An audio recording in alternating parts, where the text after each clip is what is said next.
Lisa, do you work better with or without a manager? Or is that even a question I can ask a business owner? You can ask it. I don't My answer will be, I have a whole lot of managers as a business owner, a non-traditional ones. I think, no, in all seriousness, my role as a business owner is to make sure that everybody in my company is taken care of. And I can't that holistic view of sort of all the people in our ecosystem is a different kind of pressure, not more or less than having somebody that you report up into, I would think. Would you want to be a business owner? So I am a business owner. Yeah. I look at and and again I'm going to tease our next session, but I asked one of our interviewees if they were a business owner, and they said no. And literally for that reason, I am a business owner, Lisa. I own the brand and the business that is Esco. And so I do own that business. Do I work better with a manager? And I'm going to echo your statement. My managers live in this house, and that's the first set of managers, and then the other managers are the people that I report to. I'm in a unique position where I have a good personal relationship with my managers, but by the same token, we can put that wall up and be direct report and manager. We can take on those roles as well, and have respect on both sides of that wall. So I'm in a unique spot. Yeah. And that's what we're going to be talking about today. Yes, it is.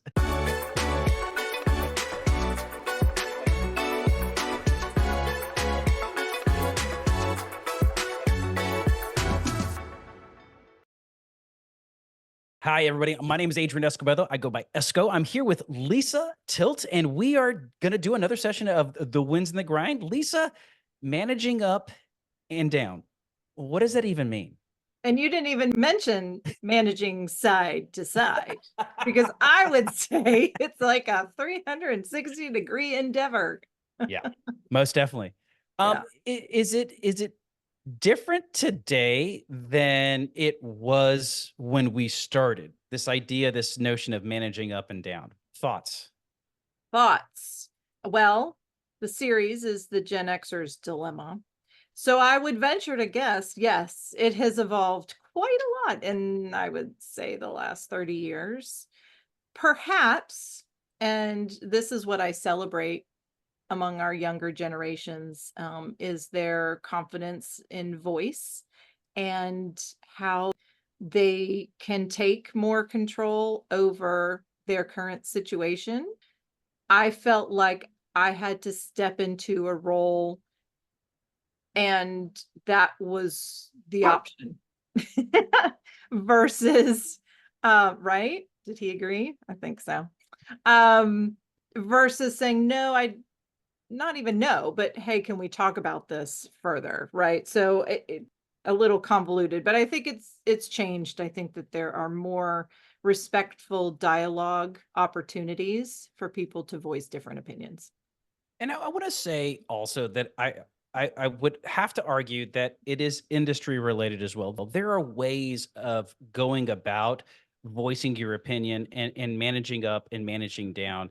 I think what I want to double click into in this particular series is one of the first notions that I had of managing up was the way I communicated with my boss. And this is so much more important now than it has ever been. Is my boss has like 2 seconds to spend time with everybody, but yet it is incumbent upon their success that they have a relationship with each one of their direct reports, so that way their business can be successful. So how am I taking advantage of the little bit of time that I have with my manager? First thing I want to do is, I know my understanding of what the hot things that I'm working on for my boss are. I want to communicate those as quickly as possible. I want to talk about whatever ideas that I have that I need for further future projects. I want to communicate those as quickly as possible, succinctly as possible as well, and then shut up and let them talk, because that is why they are my boss, because of the fact that they're doing those kinds of things. So, that is one way that I have used or heard the term managing up, but the double click is also I've heard other people say managing up means representing themselves in that next level of their career, whatever that the case may be. How have you seen or used the idea of managing up? You bring in a couple good points here to me that are actually a little bit diverged. So, a relationship with your manager is quite layered. I, Oh yeah. those interactions that you experienced or that you shared as an example was sort of like in and out. What's the sort of the day to day? What do I need from you? This is what you need from me. Things like that. Transactional for sure. And a lot of that comes from starting to learn to speak the same language, have shortcuts verbally, all those things. Guess what? That's relationship building, right? Like any other thing. And so those pieces are great, but that relationship also has to have other times where things slow down. You talk about bigger strategies or picture, career pathing, all of those things too. So I think that many layers of a relationship, and you'll hear me say this 100 times, built on trust, right? Because you're going to open up if you have built some kind of rapport with your manager. The in I guess sort of either my line of work or when I talk to younger folks, I'm always talking about you own your professional development, and we have talked about this in previous sessions, right? What is your career progression or your pathing or whatever that means, and I think that that's part of it. That you're operating at least 50%, 60% in the role of the next um layer up position, whatever that is. So I think that they're kind of two separate things. And because you want your manager to see that you are working at that next level. You're not Yeah. going to get promoted if you're not doing some at least some of that job yet because you don't know where great, you're doing the job that you've been hired to do or the title that you're in very well. Great, but what is next level? So for me it's two different things that are built upon the relationship that a manager and those being managed have. And I think I'd be remiss if I didn't point out to have or to build the trust that is a working relationship, you need to be echoing the goals of either the company or the team that you're working within. So going up and having an opinion, yes, important, but make sure it's you're communicating it in a positive sense and in line with corporate goals. So that way you can rise with those corporate goals. Because if you do it opposite, meaning out of line and rubbing against what is the corporate goals, guess what you look like, and it's not cool at that particular point. Lisa, I'm going It's to also not transition. productive. Sorry to Well, interrupt. Right? I mean, yeah, not you're not gonna get far. And it doesn't mean for me, and I don't think you're saying this, it doesn't mean that you're like just drinking the Kool-Aid and that's all I no, got. And I don't have any opinions. I know right. that's not what you're saying because I know you better, or I know you well enough to know. But to your point, it has to align. You use the word align. That's so important, right? And then you can get your voice heard because in order to get your ideas out there, it has to be grounded in something that the listener, whoever that is going to first buy into and be open that willingness to listen. Wow. You mean have good communication skills? Hmm. Hey! So I Double want click, double click. to. So the other thing that I wanted to bring up when we're talking about managing up is and again, Gen Xer's dilemma, older managers versus younger managers.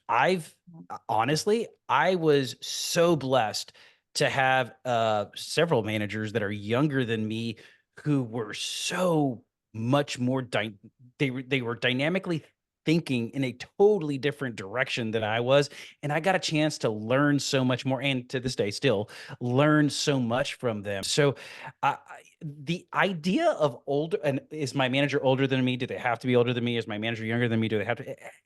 I've never ever looked at age ever as a concern for me when it comes to managing up or down. What are you seeing with your clients? Is there any kind of dichotomy going on between, tenures or generations? There are some interesting things going on related to that, but I would say, generally speaking, it's still an age thing, which kind of makes sense, right? Even if you have somebody who's a little bit older than you or a little bit younger than you, and honestly, if you're outside the organization, you don't even necessarily know. It's real obvious who comes to the table with certainly a sort of a presence, Mhm. an understanding of the conversation, an understanding of the context and content of the conversation. So I agree with you in the sense that however you come to the table, if you have those things, I honestly don't care about how old you are. But so much of that, including the confidence, I think we talked about, you know, earlier in this series, even that's what it sometimes that confidence just takes years in the industry. um, so but I don't see anybody really having an issue with age in terms of who you're reporting to. I mean, who can walk into a room and command that room in a very either sophisticated, knowledgeable way that I don't think there's a really room to argue on that.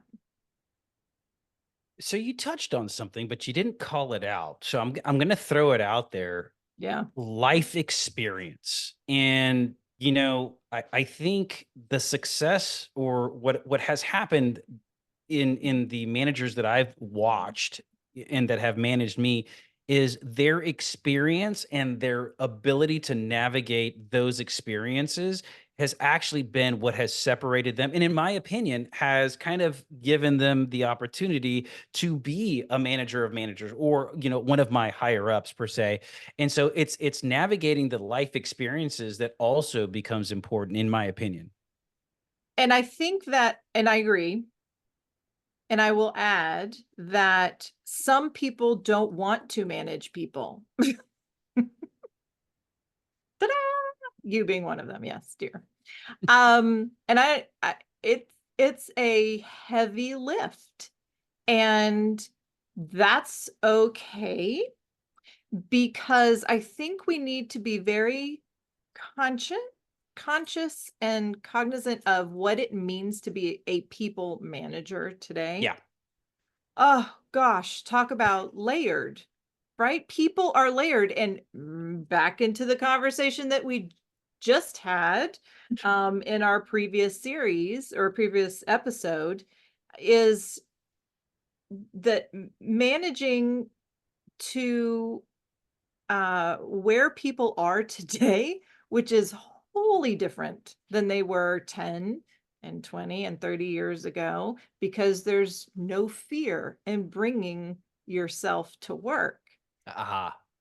All right. And that you're a human and Yeah. you're working, and work doesn't rule my life. All of these shifts, good shifts, but somebody like me sitting here, I'm like, but sometimes it's just about the work. I just want to say it's just about the work or whatever, right? Sometimes I find the old crotchety Lisa kicking in sometimes. I'm like, but it's but I overall embrace, but it does take me, I have to give myself a beat and say, okay, this is the better scenario, but sometimes it's just about the work. Yeah, I'm just absolutely. I'm Yeah. just being honest here.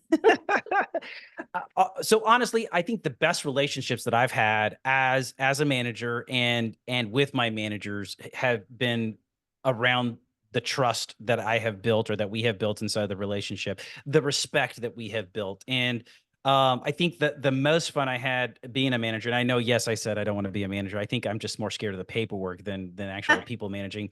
But Not I, kidding. I would get phone calls from my direct reports, and literally it was on my cell phone, right? It wasn't on the corporate line. And the opening comment would be, okay, I need friend Esco. Please put that hat on because that's the conversation we're going to have right now. And of course, in the back of my mind, yes, I had my friend Esco hat on and forward, but I also had my manager. Okay, I got to be careful with what, So Mhm. again, it does revolve around trust in the relationship that you have right there.